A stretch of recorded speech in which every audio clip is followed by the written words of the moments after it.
Great poets die in steaming pots of shit, by Charles Bukowski. Ahem. Let me tell you about him. With sick hangover, I crawled out from under the sheets the other day to try to get to the store, buy some food, place food inside of me, and make the job I hate. All right. I was in this grocery store, and this little shit of a man, he must have been as old as I, but perhaps more comfortable and stupid and idiotic. A chipmunk full of beetle nuts and bow wow, and no regard for anything except the way he felt or thought or expressed. He was a hyena chipmunk, a piece of sloth, a slug. He kept staring at me, and then he said, "Hey." He walked on up and stood there staring. "Hey," he said, "hey." He had very round eyes, and he stood there staring up at me from out of those very round eyes. The eyes had bottoms like the dirty bottoms of swimming pools. No reflection. I didn't have but a few minutes. Had to rush. I had missed the job the day before and had already been counselled, God knows how many times, for excessive absenteeism. I really wanted to walk away from him, but I was too sick to gather myself. He looked like the manager of an apartment house, and I had once lived in a few years back. One of those who was always standing in the hall at 3 a.m. when you entered with a strange woman. He kept staring, so I said, "I can't remember you. I'm sorry. I just can't remember you. I'm just not very good at that sort of thing." Meanwhile, thinking, why don't you just go away? Why do you have to be there? I don't like you. "I was at your place," he said. "Over there," he pointed. He turned around and pointed south and east, where I had never lived, worked, but never lived. Good. I thought, he's a nut. I don't know him. Never knew him. I'm free. I can shove him off. "Sorry," I said, "but you're mistaken. I don't know you. Never lived over there. Sorry, man." I started to push my basket off. "Well, maybe not there, but I know you. There was a place in the back. You lived in a place in the back on the second floor. It was about a year ago." "Sorry," I told him, "but I drink too much. I forget people. I did live in a place in back, second floor, but that was 5 years ago. Listen, I'm afraid you're mixed up. I'm in a hurry, really. I have to go. I'm really down to the minute now." I rolled on off toward the meat department. He ran along beside me. "You're Bukowski, aren't you?" "Yes, I am." "I was there. You just don't remember. You were drinking. Who the hell brought you over?"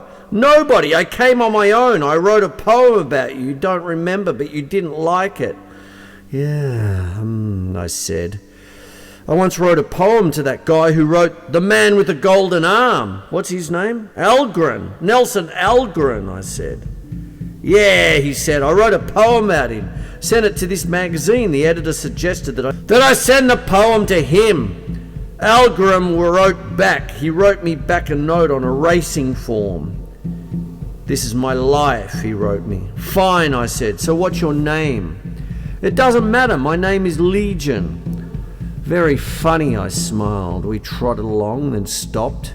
I reached over and got a package of hamburger, then I decided to give him the brush off.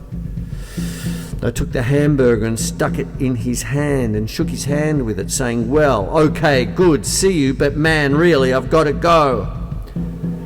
Then I shifted into high and pushed my basket out of there, towards the bread department. He wouldn't shake. 'Are you still in the post office?' he asked, trotting along. 'I'm afraid so.' 'You ought to get out of there.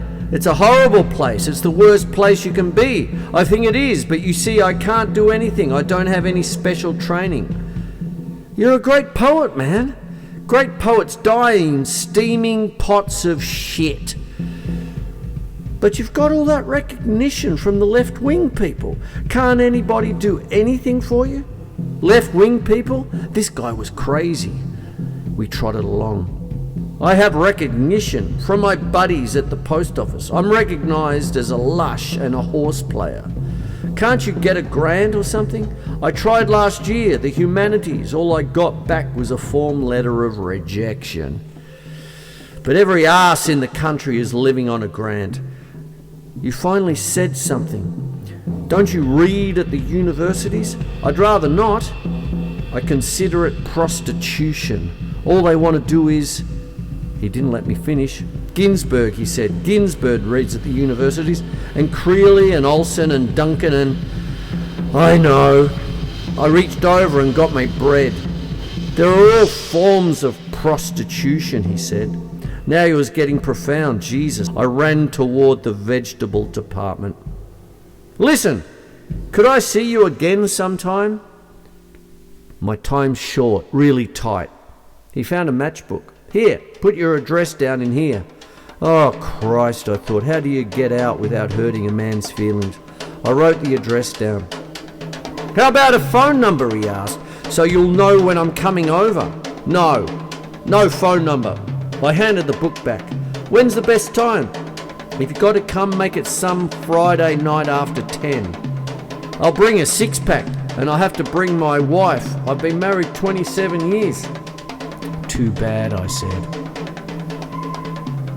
Oh no, it's the only way.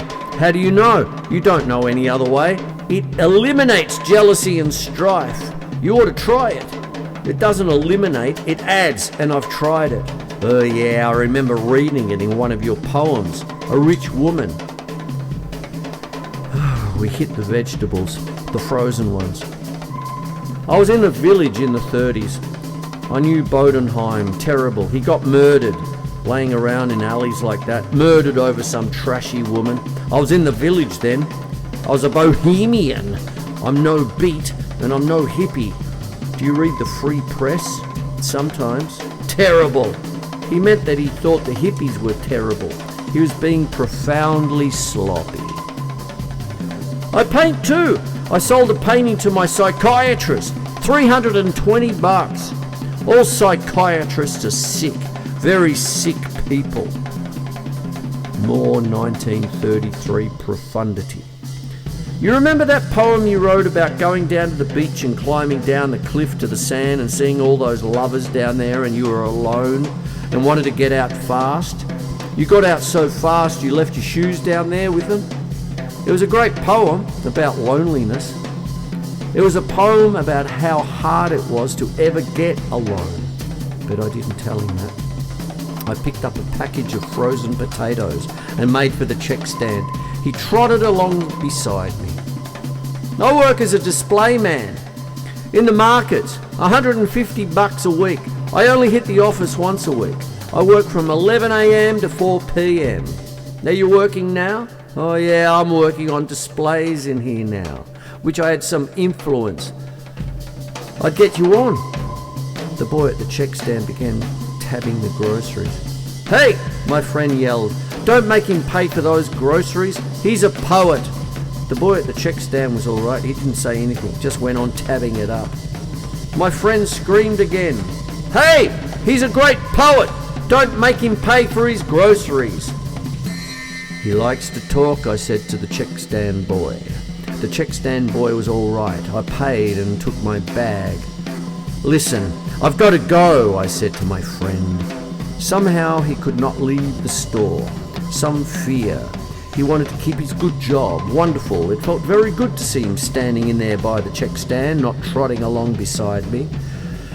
I'll be seeing you, he said. I waved him away from under the bag. Outside were the parked cars and the people walking around. None of them read poetry, talk poetry, wrote poetry.